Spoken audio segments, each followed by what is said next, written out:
When I graduate from universities, for 3 years I tried to fill in the universities. So I applied jobs for 30 times, got rejected. I went for a police, they said, no, you're not good. I went to even the KFC. When KFC came to China, come to my city, 24 people went for the job. 23 people accepted. I was the only one guy.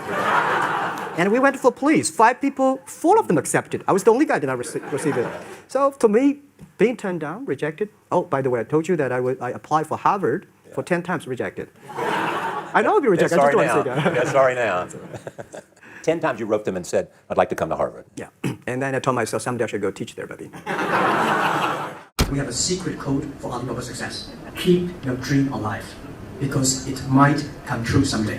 What do you think your core competence? Our core is culture. It's not the technology. I think technology is a tool. The core competence of our companies, we have 20,000. We grow from 18 people to now 20,000 young people. And we focus a lot on the value and the mission and making sure the culture, everybody work for helping others instead of just making money.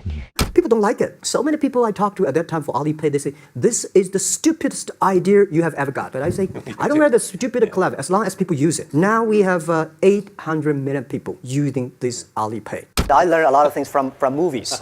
I learned how to make a speech from the movie called Bodyguard, Whitney Houston. When she sings the songs, I look at her, wow, that's the way that you make a speech, because I never know how to make speech, because I'm not an actor. But when I saw the movie, I say, wow, if you sing from your heart, if you sing naturally, if you're yourself. So I realized, and I learned a lot from the movies, even learned from the Godfathers. I learned, my favorite movie is Forrest Gump, These are the things I learned so much. Then we discuss about the muse, the inspirations we got from movies. What kinds of business ideas have you said no to? I'm saying no to a lot of ideas, because as a CEO, I have to say no to opportunities. Because if I say yes, I probably get 5,000 opportunities every day. But whether yes or no, everything based on the mission that we're helping doing business easier. If it's on that, we will consider. If somebody come and say, we will, have this deal, we'll make a lot of money, I'm not interested. Why did you call it Alibaba? Alibaba? Well, when I started, I think internet is global. We should have a global name. And a name that, interesting, like at that time, the best name is Yahoo, right?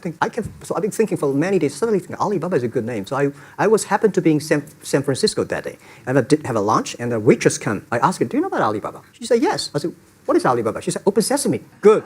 So I went on the street, asked about 10, 20 people. They all know about Alibaba. And I think this is a good name. And start with A. Whatever you talk about, Alibaba is always top. We believe the co-company different from the Wall Street. We believe customer number 1, employee number 2, shareholder number 3. Customer 1, employee 2, shareholder number 3. Yeah, again, this is my religion. It's the customer that pays us the money. It's the employees that drive the innovation.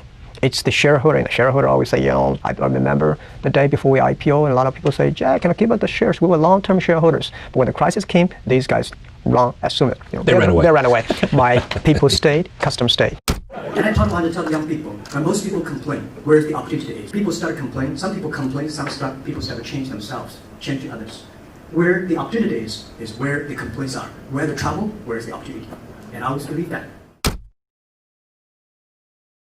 而今天，我想把大家请过来，跟大家共同探讨以后至少5年、10年我们要做的事情。那么阿里巴巴我们将做成怎么样？从黄页的时候我就提过，黄页所要瞄准的对象不是国内战略，而是国际战略。我们所有的竞争对手不在于中国，而在于美国的硅谷。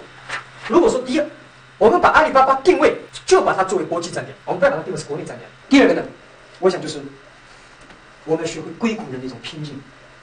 如果说我们是早上8点钟下班，8点钟上班，5点钟下班，这个不是搞高科技啊，这个绝对不是我们阿里巴巴的成功。如果说我们有这种精神，反正我上班了，将近8点钟上班，5点钟下班了 ，OK， 赶紧去其他地方。人家美国人强就强他的硬件，强就强他的系统建设，这方面确实比你早。但是玩信息玩软的，中国人的脑袋绝不比你们差。我们在座的所有的人的脑袋绝不比你们差。这就是我们敢跟美国人斗的地方。我们绝对敢斗。如果我们是好的 team、好的团队，我们自己知道我们想做什么，我们想干些什么的时候，我相信我们是可以以一当十。我们能够赢政府机构，我们能够赢其他很多的民营企业、大的这种企业的时候，凭的是我们的精神、我们的意识、我们的创新概念，以及我们这种拼劲才能去斗。否则的话，跟他们有什么区别呢？谁都知道，Internet是个泡沫。我刚才讲的危机感就是 Internet 这个泡沫现在越来越，什么时候破？然后呢，把股票掉了，eBay 股票会涨。那么有一天 eBay 股票涨了以后，可能阿里巴巴社区的股票涨，所以不要担心。我觉得 Internet 这个梦不会破，这个泡沫不会破。我们为后面的3、5年所付出的代价是非常惨重，只有这样的惨重的代价，才会赢得我们未来的取得的成功。那么目标是2002年阿里巴巴上市。